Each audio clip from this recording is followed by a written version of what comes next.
All praises to Allah subhanahu wa ta'ala, besides whom there is no other Lord. There is none worthy of worship except Allah subhanahu wa ta'ala.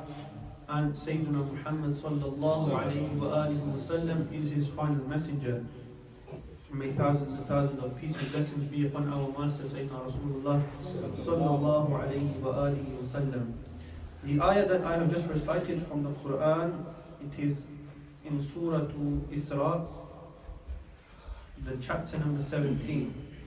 It's ayah number 11. Allah subhanahu wa ta'ala says, وَيَدْعُ الْإِنسَانُ بِالشَّرِّ دُعَاءَهُ بِالْخَيْرِ وَكَانَ الْإِنسَانُ عَجُولًا. Sometimes man supplicates for evil, just as he supplicates for goodness. Man is most hasty. Hastiness in the English language, it means doing something with excessive speed, excessive quickness, too fast.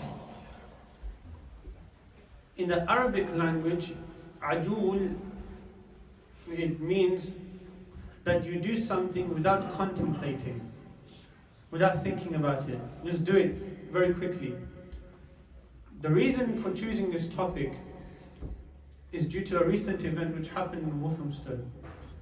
And what happened was that a young man, a 21-year-old, who was driving a car, he attempted to overtake the vehicle in front of him on Haste Street. You heard about that, right? And whilst he was overtaking, what happened? Another car came from the other side and it crashed into him. And he, as far as the last time I heard of the update, he was in hospital in a coma. A 21-year-old, a young man, he's probably in university, he's probably studying, but due to perhaps, I'm not saying that it's his fault, but perhaps sometimes it is the fault of the person that we are too hasty sometimes. जिसको उर्दू में जल्दबाजी कहते हैं, बहुत जल्दबाजी करना, too hasty. So sometimes we see this very commonly if we look at all around our society. Sometimes we are very hasty, especially in the modern world, because we have our phones today, and our phones, they have made our lives very fast. We need to contact someone, call them up. We need some food at home, we don't have food. What happens? Uber Eats. Quickly go to Uber. Many people will be here. I'm not saying Uber Eats is bad or anything. I'm just saying that these things have made us more quick in nature. You want to buy something. I can't be asked to go to the shop. What do? I go online. I have the ability to go to Amazon and purchase whatever I want. You want some food. Okay, now we have fast food. Literally fast food. Fast food. You go to the shop, in about 10 minutes they will have wings for you, they will have fries for you, and they will have a nice steak burger for you. So all of these things, they have made our nature very fast. But we must, as Muslims, slow down. Why? Because many of the times what happens is, due to hastiness, we have to suffer loss in the long term.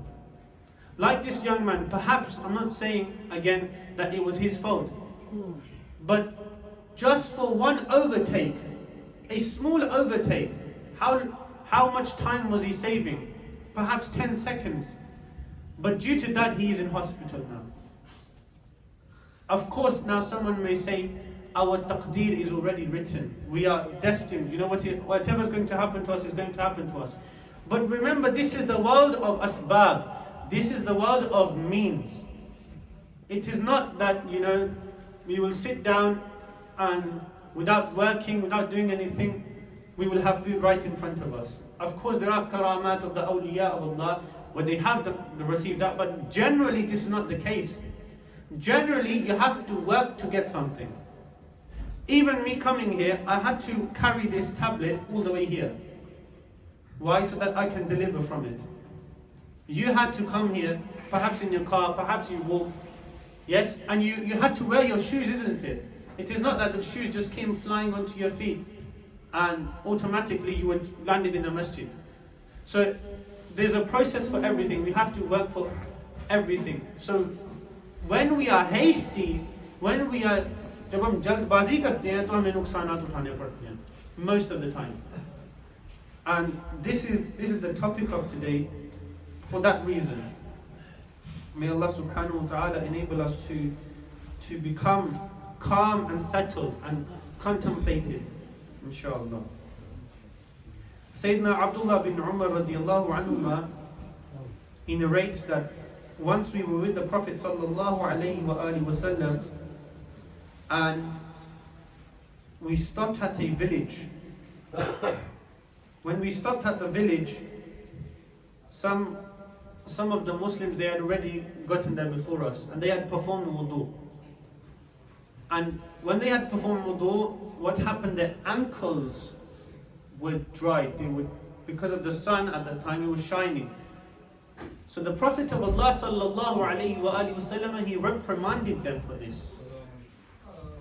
And he said words that meant that for these ankles there is wail. Now wail in Arabic, it means, sometimes it means different stuff. Like wail, sometimes it means destruction for you. It means destruction for you. So like there was a wailaka or wayhaka.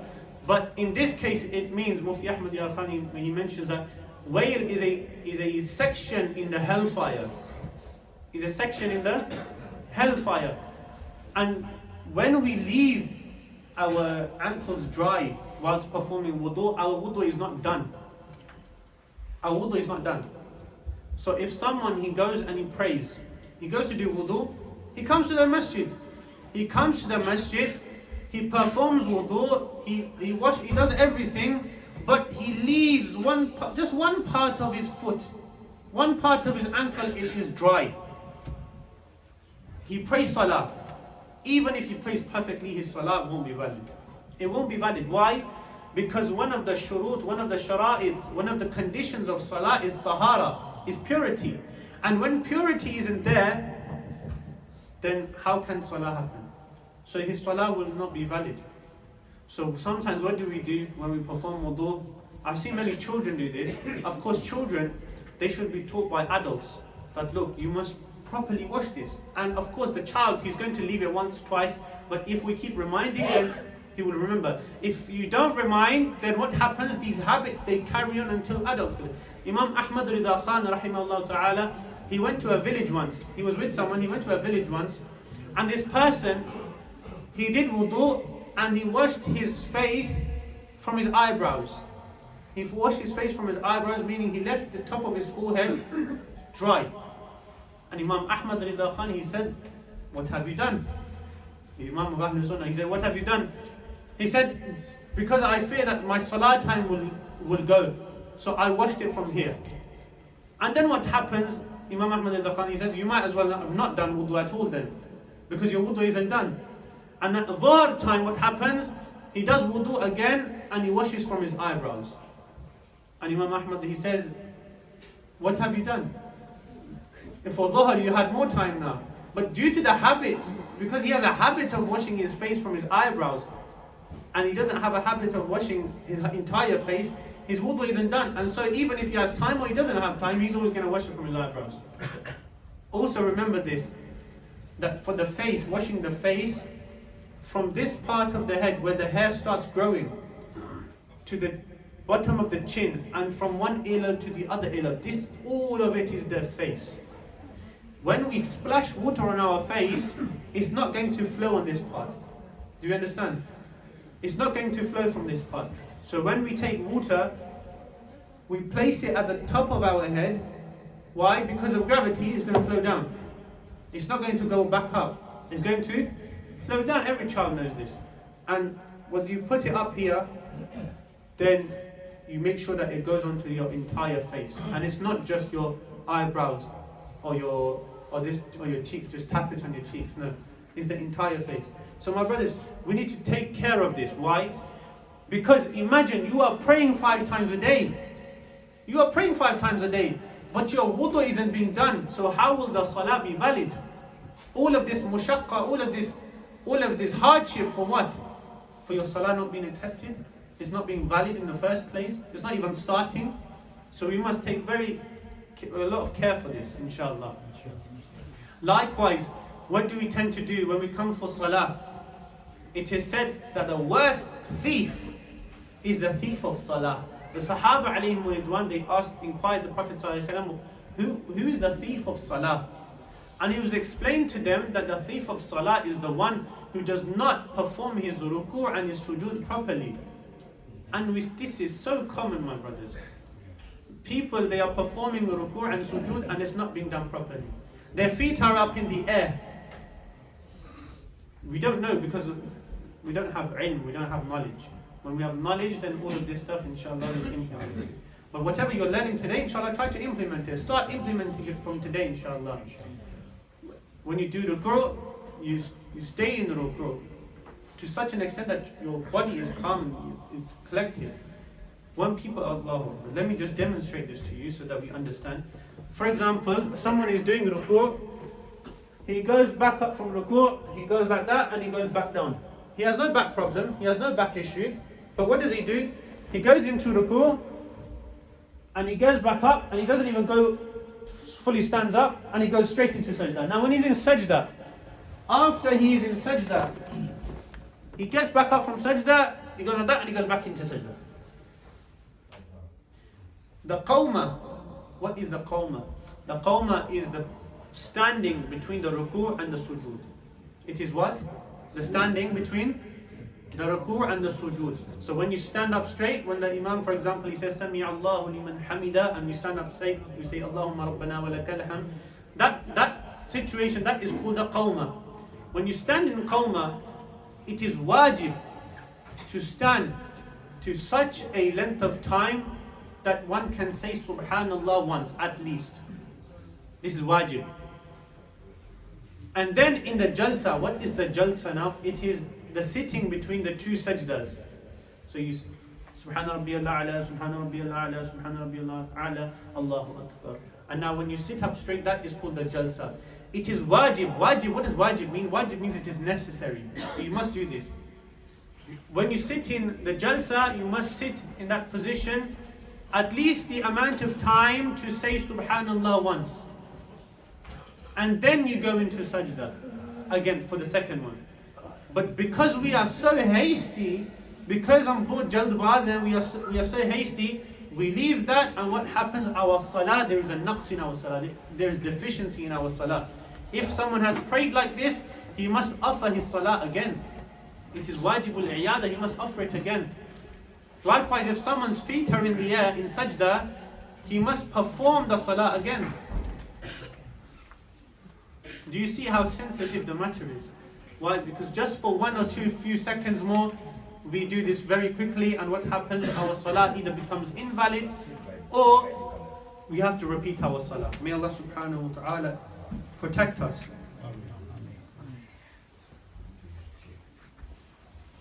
Likewise, when I'm giving examples so that we understand.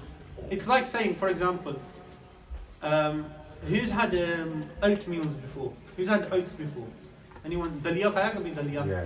Dalia khaya. If you eat it in the UK, we normally have those sachets, and you put those sachets in milk, and then you put it in the micro for about 2-3 minutes. If someone, he puts the sachet into the milk, and he puts it in the micro, and he puts it on for 30 seconds, is his oats, is his dalia going to be cooked properly? What do you think? If something requires it being baked for 20 minutes and you bake it for 5 seconds, do you think it will be baked properly? No, but what will happen later is you will definitely get stomachache. Why? Because the food is not cooked properly. You have an egg. You want to boil the egg. It usually takes a couple of minutes to boil the egg. But if you leave it for 10 seconds and you take out the egg and you start smashing it, what's going to happen? So my dear brothers, you must take this into account. Whenever we do something, there are 2 stages to it. There are what? 2 stages to it. One is making the decision that I'm going to do this action. And the second stage is actually making it complete. Doing the action and making it complete. 2 stages. We make decisions very fast, and sometimes it's completely wrong. We make decisions, and for example, we hurry to make the decision. And what happens, for example, if someone is on the motorway, he's trying to overtake someone. Not on the motorway, if he's on this dual carriageway, or if he's on the road. He's trying to overtake someone. Why? Because he wants to get to work 10 seconds early. And what happens? He goes and he overtakes, and a car, it comes and it crashes into him. So he made the wrong decision first. So we must take care of making decisions. When we make decisions, we must take our time. Especially, it is stated, especially in this book, it is stated, when, for example, someone is about to get married. Many young people, many of us, we make mistake in deciding our partner. That what happens, this person, he goes to school or he goes to university and he thinks he's in love, he thinks he's infatuated. I know this because I've seen people in school. I've literally come out of school recently. So when they see, for example, a girl, he thinks he's in love, he thinks he's infatuated. And what happens? He goes to his parents, he says, Mom, Dad, that's it, I'm going to marry this girl. And he marries the girl, for example, he doesn't, the parents are not agreeing with it. He goes and marries this girl, and what happens? 1 or 2 years later on, they have a divorce. And the girl, she has to take care of the child now. The child doesn't have a father now. So why? Because of that one wrong decision. Had you stuck to the sunnah of the Rasul alayhi salatu wasalam, had we made our decisions according to the sharia of Allah subhanahu wa ta'ala, we would not go through many loss. But because we make our decisions without consulting the ulama, without consulting our scholars, without thinking what is the religious side of this, we make decisions and we fall into loss. And sometimes we see it in this world, and sometimes you may not see it in this world. And so it will be a greater form of loss on the day of judgment. आप सोचें क़यामत के दिन आपने कोई गलत नुकसान आपने उठा लिया इस दुनिया में, थोड़ा सा नुकसान होगा. कभी कभी ऐसा होता है नुकसान नहीं होता, लेकिन जो क़यामत के दिन हसरत होगी उसका क्या जवाब होगा? We make a decision and it is wrong and we feel regret over it. But on the day of judgment, the regret that we will face is greater. So this person, this ummati of Rasulullah sallallahu alayhi wa sallam, this young Muslim man in the Western society, I say to him, when you are in school, be careful of falling into love with every person. Be careful of who you befriend. Be careful of the one who you are in the company of. Because sometimes a friend leads you to Jannah and a friend, he leads you to the hellfire. कभी कभी दोस्त आपको जहन्नम में ले जाता है और कभी कभी दोस्त आपको जन्नत में ले जाता है. So we must be very careful of who we befriend. Do not think you are in love with this girl just because she's beautiful or you like her sweet words. Because these same sweet words can lead you to the hellfire. So we must, and sometimes your parents' bitter words can lead you to Jannah. Why? Because they may seem like bitter, but they may lead you to Jannah. So my brothers, whenever we make a decision, make it according to the Sharia of Allah subhanahu wa ta'ala. Make it according to Islam. And if you don't know, then فَاسْأَلُوا أَهْلَ الذِّكْرِ إِن كُنْتُمْ لَا تَعْلَمُونَ. If you do not know, then ask the people of knowledge. Ask the people of knowledge if you do not know. This is told to us by the Quran, by Allah subhanahu wa ta'ala. May Allah subhanahu wa ta'ala give us the ability. And then we also do haste in when we are doing something. Like I mentioned, from the religious perspective, when you are praying salah, when you're doing wudu, we make these mistakes. And likewise, in our worldly matters, we make mistakes as well. Sometimes what happens is, someone may be doing his accounts, and he makes one small mistake, and it leads to many, many mistakes. You know, for example, you go on the train, right? You go on the train and the track is straight. The track is straight, you will get to your destination. For example, you're going from Walthamstow Central to Victoria. The journey is there, the track is like that. Yeah, it is already decided. But if, for example, when you get to Black Horse Road, you have a slight change, a 10 centimeter change this way, what's going to happen? The train is not going to reach Victoria, maybe it will reach, I don't know, somewhere else. Southend or something. Wallahu a'lam, wherever it's going to go. So one little change, and what happens? Miles and miles of distance. Isn't that the case? So when we make a small mistake sometimes, it leads to many greater mistakes, and it leads us way far from our destination. So my brothers, when you make a decision and when you do something, think about it carefully. Decide how you are going to do it. And then when you perform it, do dua to Allah subhanahu wa ta'ala. Oh Allah, I trust you and I leave this matter to you. I'm going to try my best, but Ya Allah, this matter is with you. But we make haste in making dua as well. We see many brothers. I know many brothers, you have work to do, whatever. Yes, but after salah, people as if it is some string that's pulling them out of the masjid. Get out of the masjid quickly. Let's go somewhere. And then what happens? Usually they are standing outside of the masjid and talking to each other. But they will not sit and make dua to Allah subhanahu wa ta'ala, who is the creator and who is the solver of all of the issues and problems. And then some people are very busy. I'm not saying, some people, they may need to go home and take care of someone. They may need to go to their work, their employer. You have to listen to your employer as well. So after you pray your salah, you pray your sunnah, you have to go to work. I understand that. But sometimes we don't have anything to do. But because we have a habit, we quickly rush outside the masjid. So my brothers, sit down, make dua to Allah subhanahu wa ta'ala. Oh Allah, I have so many affairs, so many matters, so many issues. Oh Allah, I am a weak person. I am a human. Oh Allah, I cannot resolve these issues. Oh Allah, you are my master. You are going to solve these issues. I'm going to try my best. Oh Allah, give me the tawfiq.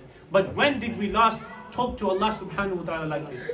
Even in Taraweeh, we have some imams, they recite so quickly that all you understand is يَعْلَمُونَ تَعْلَمُونَ. That's all you understand. This is a mistake. And they should be corrected for this. But how? Not general public going to the Imam and say, Imam, you are reciting very quickly. No, don't make haste in that as well. Take that slowly as well. Go to the Imam. Talk to him politely. Imam sir, how are you? Are you okay? There is a bit of quick recitation. Would you please slow it down? We like to listen to the kalam of Allah subhanahu wa ta'ala. Respectfully. Don't make haste in going to the Imam as well, because the Imam is making haste. So it's both ways. It's every way. My dear brothers, may Allah subhanahu wa ta'ala enable us to follow the sunnah of the Rasulullah sallallahu alayhi wa sallam. Ameen.